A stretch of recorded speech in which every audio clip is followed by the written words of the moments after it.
sort of scrutinising their every kind of progress note. And it's funny how that feeling of being watched goes all the way up as well. Passed round and round and round. And so this is not a licence for malpractice, but there's not much in the bank when people are kicking off. And so, of course, the wrongly placed patients are often expressing their distress in unusual or bizarre ways slightly within. Maybe not just within the terminology. Maybe that is a fair comment. What do you mean? Yeah, what do you mean by that? The unusual and bizarre ways.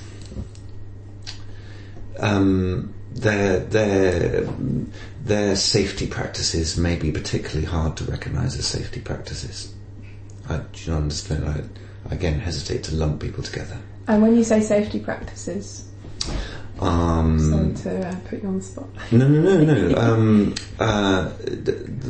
Ways of letting blood, relationship to their feces,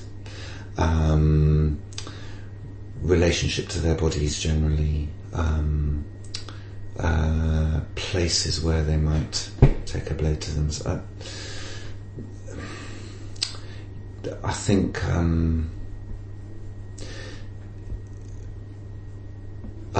again, actually, I've got a man in my mind, but he might stand just as well for many of the patients on spring. This happens to be a patient on the equivalent ward, but so a ward I would visit, one of these wrongly placed patients. And I'll come back to this point about the wrongly placed patient. But he would walk up and down the ward, spurting blood from arterial veins up there. It was important to him. It was a habit and a pattern and a reflex. But it's not me that has to do the hands-on nursing and cleaning up of that, and the anxieties around contamination and symbolic and real. And it's quite hard to. Well, it's easy, of course, for me to sit in a reflective practice group and think with the team about this person's safety practices, but on in the moment and on the floor and in the heat of battle, fucking hell, when are they going to move this guy? Yeah. And I think so that would be an example of bizarre, but I think the women, because, and this is another point, because they're viewed as other in the first place, there's a sort of a magnifier to the bizarreness sometimes with some of those practices. Could you say a bit more about that? I mean, I think I understand what you mean, but just to make sure that I do. What do you mean women are already viewed as other? I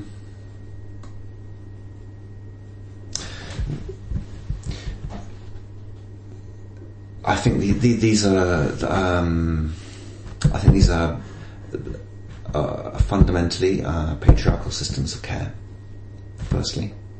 Though there are many eminent women working in them and influencing their organisational tone, but nonetheless, there are many white men at the top of them.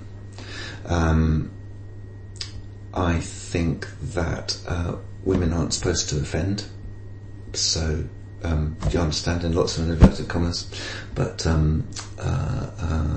Estella Weldon, Mother Madonna Hall, is still just an. I hope we've got that under our heads around that now, but it's still a very important point. The woman who offends is other. Rosemary West can't be forgiven, and Fred West can be left to dangle. Those are obviously extreme representations, but they're extreme representations of a very broadly understood perception that women aren't supposed to do this. I have this only anecdotally, and wouldn't want to be quoted on this, but I wasn't there. But my hearsay about spring ward, it was a kind of afterthought. At some point there was this brand new MSU and 6 wards, and at some point after the architects had done their thing, it was about the women. And so the Thames and Norbury, which are the two sort of PQ equivalent admission MSU wards, Thames doesn't have a seclusion because Thames was imagined in the ward that Spring now inhabits. Okay.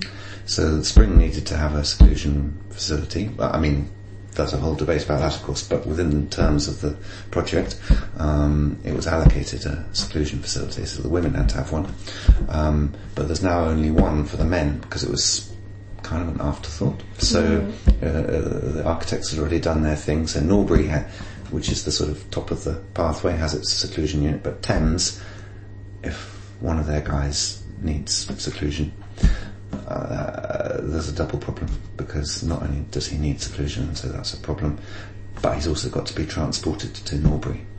Gosh. And what's more, Norbury have got to accept him.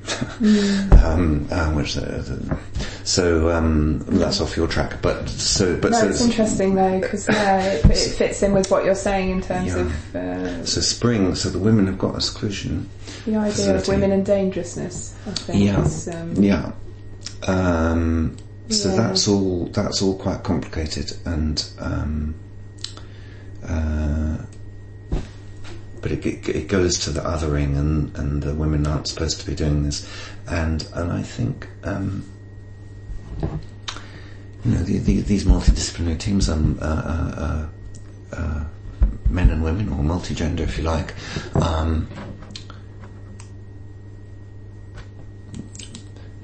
Maybe just on one level, just on the numbers, just on rarity value, the women offenders are othered, but I think it's much more than that. Do you think there's a fear of? I'm just thinking back to when I was working in Holloway. This sort of sense of fear of uncovering. This happened because a lot of women will come and go within a short space of time, but I suppose in forensic units you've got a bit more time. Do you think there's a fear of doing what you would understand as sort of meaningful trauma work with women? Are there any difficulties around that? Does it happen?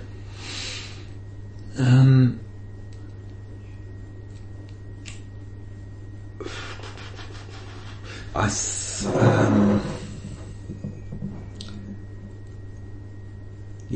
suppose I'm cautious to pronounce, because I'm probably not an authority on some of the detailed possible answers to that question, but and also another part of my answer is that's just a fear of doing trauma work, full stop. But I think it hits the women. Does it hit them harder? That might just be patronising, but it hits them in particular ways, in terms of how they're held or not held, or how they're housed or unhoused within the system. So I would broadly say yes. There's a fear. There's sort of the Pandora's jar, if we must have the Greeks. Is the guiding myth there? That what on earth will get unleashed if we go there? Are places like that the best place for trauma work? I am not sure. Let's attend to arousal, emotional temperature, not necessarily stir the pot, because it's a frightening, re-traumatising place in the first place. And so is that the best place for kind of trauma work that I might associate it, say, with say Judith Herman, a book I admire. I don't know that one would really necessarily want to do that work on Spring necessarily, but it's really interesting. You'd want to at least signpost and know the territory and do the psychosocial nursing in a way mindful, because what would I prescribe? What would I grandiosely prescribe as the intervention? It might be not necessarily the kind of